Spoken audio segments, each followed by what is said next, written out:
बच्चों आज हम लोग पढ़ेंगे महत्तम समापवर्त, हाईएस्ट कॉमन फैक्टर। इसकी परिभाषा है दो या दो से अधिक संख्याओं का मौस महत्तम समापवर्त वह बड़ी से बड़ी संख्या होती है जो दी गई संख्याओं को पूर्णतया विभाजित कर देती है। इसका मतलब हम जिन संख्याओं का मौसा निकालते हैं वह बड़ी से बड़ी संख्या होती है जो दी गई संख्या, जैसे मान लें हमारे पास संख्या 16 है, 20 है और 24 है।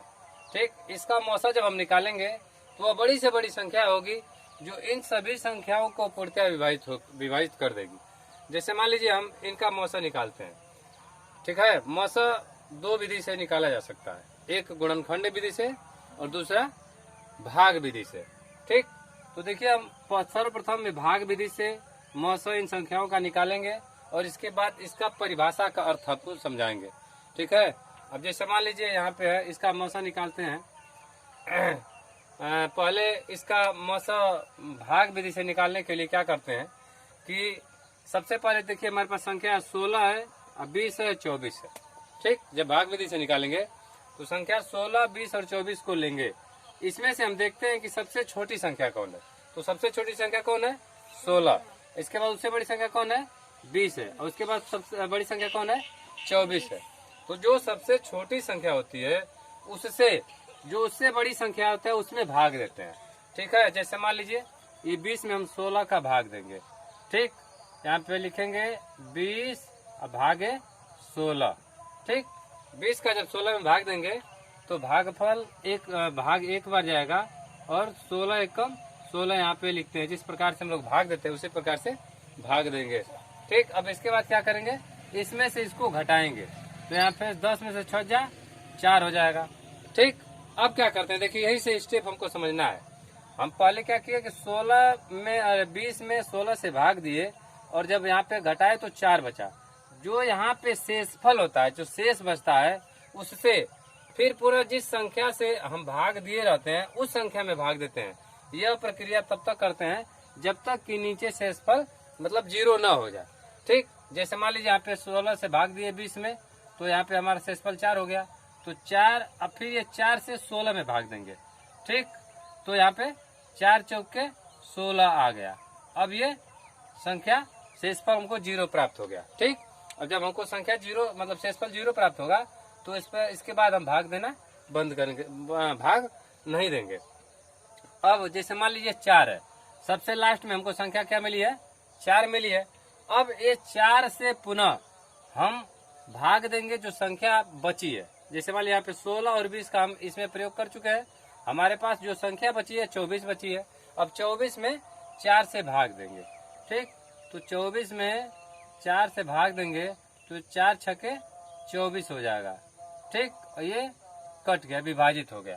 ठीक, अब जिस संख्या से जो हमारी सबसे लास्ट की जो संख्या होती है 24, जिस संख्या से ये संख्या विभाजित होती है वही हमारा महत्तम समापवर्त होता है। यानी कि 16, 20 और 24 से जो हम महत्तम समापवर्त निकाले हैं तो हमको मौसम मिला है 4। अब ये 4 जो है यह बड़ी से बड़ी संख्या है जो 16 को, 20 को और 24 को पूर्णतया विभाजित कर देगी।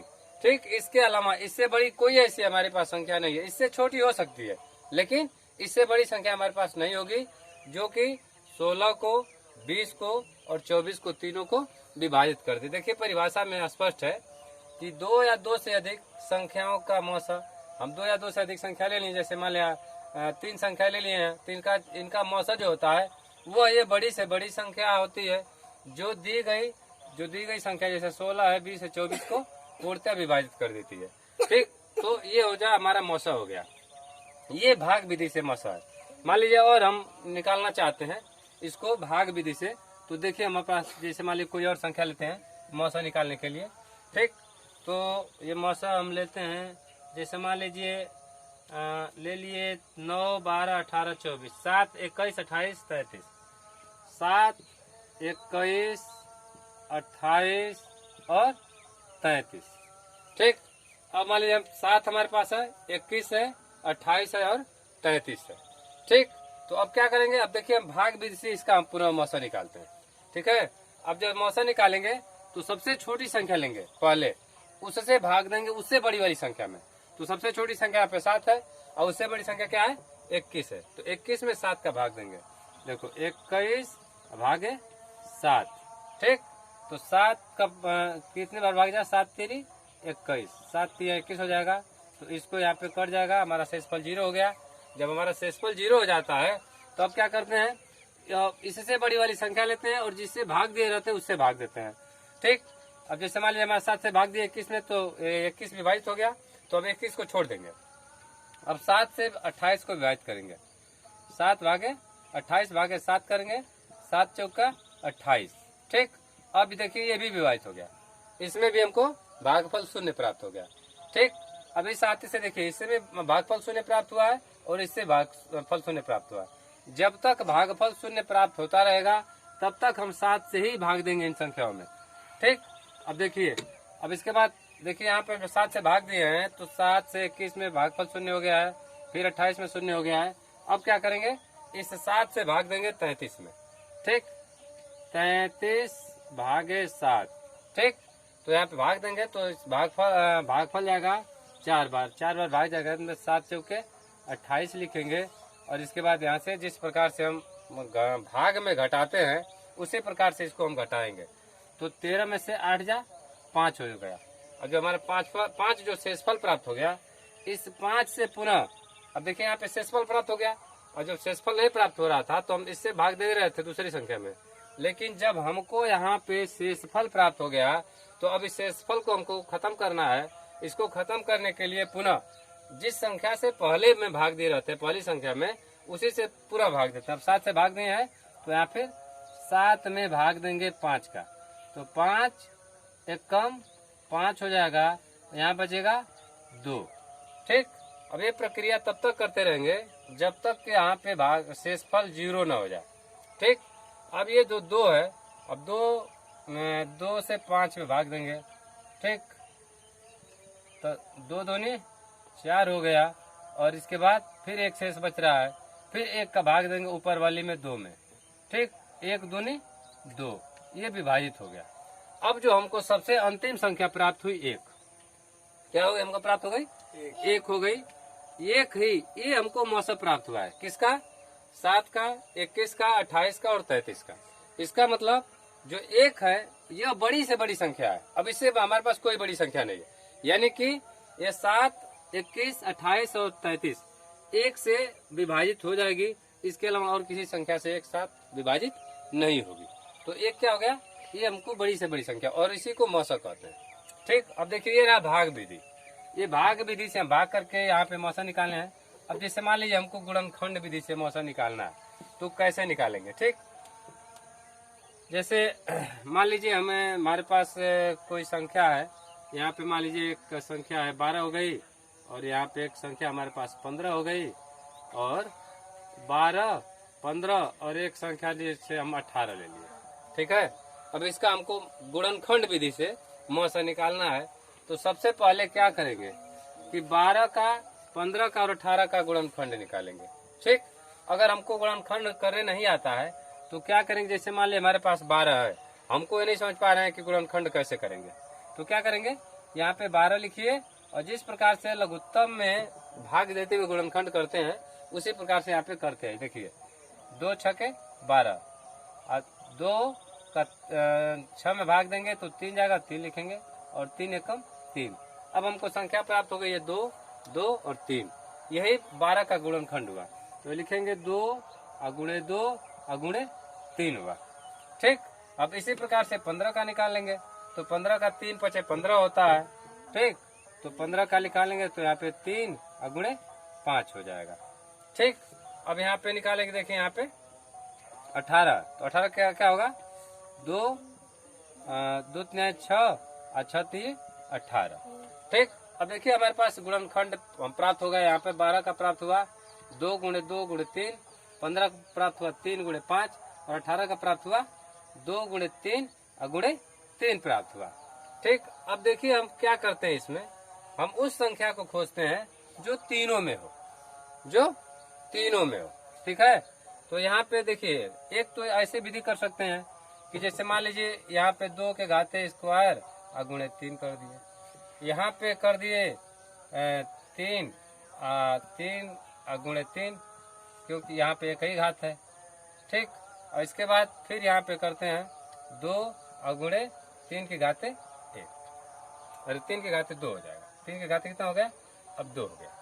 अब यहाँ पे देखिए हमारे पास जो संख्या प्राप्त हुई है, अब हम देखते हैं कि कौन सी ऐसी संख्या है जो तीनों में है, ठीक। अब देखिए यहाँ पे 2 है, तो इसमें 2 है ही नहीं, इसमें है, लेकिन हमको जब महत्तम निकालना होता है तो कॉमन नंबर, कॉमन संख्या खोजते हैं, देखते हैं कि कौन संख्या तीनों में कॉमन है। तो देखिए यहाँ पे 3 जो है, इसमें यहाँ पर भी है और यहाँ पर भी है और यहाँ पर भी है। इसका मतलब 3 का ये जो तिड़ेल है, ठीक, यानी कि इसको कह सकते हैं कि 3 को एक जोड़ा है, 3 और 3 3, सिर्फ 3 ही एक ऐसा है जो तीनों में, ठीक। तो इसका मौसा जो हो जाएगा 3 हो जाएगा।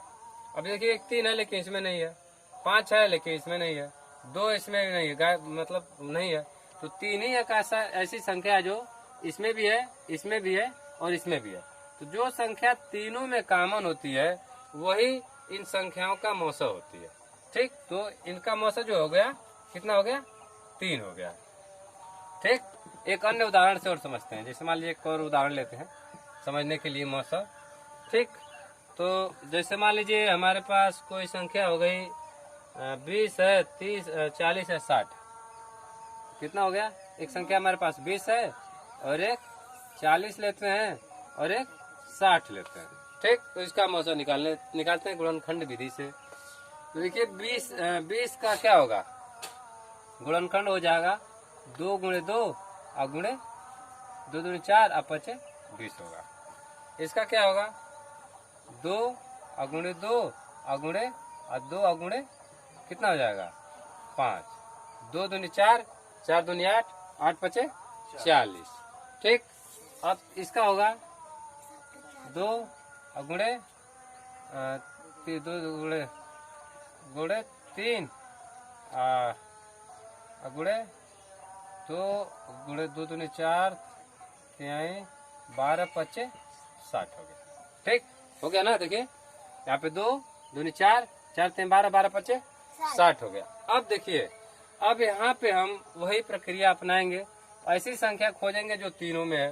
देखिए यहाँ पे देखिए ये 2, ये 2, ये 2 तीनों में है, तो इसमें से 1 2 यहाँ लिख लेंगे। फिर देखिए यहाँ पे है 1 2, इसमें भी 2 है, इसमें भी 2 है, तो इसमें से गुणा करके 1 2 लिख लेंगे। फिर अब देखिए ये 2 इसमें नहीं है तो इसको छोड़ देंगे, 3 भी सिर्फ एक ही में है तो छोड़ देंगे। 5 का देखते हैं, देखो 5 इसमें भी है, इसमें भी है और इसमें भी है, तो यहाँ पे 5 लिख लेंगे, ठीक। यानी कि जो संख्या तीनों में होती है वही उसका आपस में गुणनखंड का गुणा कर देते हैं। 2 दूनी 4 और 4 5 20। इसका मतलब यानी कि 20 का 20, 40 और 60 का मौसा क्या होगा? 20 होगा। तो 20 वह बड़ी से बड़ी संख्या होगी जो 20, 40 और 60 को पूर्णतया विभाजित कर देती है। जो संख्या दी गई संख्याओं को पूर्णतया विभाजित कर देती है उसी को उन संख्याओं का मौसा कहा जाता है, ठीक है। यानी जो संख्या हमारे पास दी गई है, कोई ऐसी संख्या हमको प्राप्त हो रही है जो इन तीनों को विभाजित कर दे, वही जो संख्या प्राप्त होती है उसी संख्या को मौसा कहा जाता है।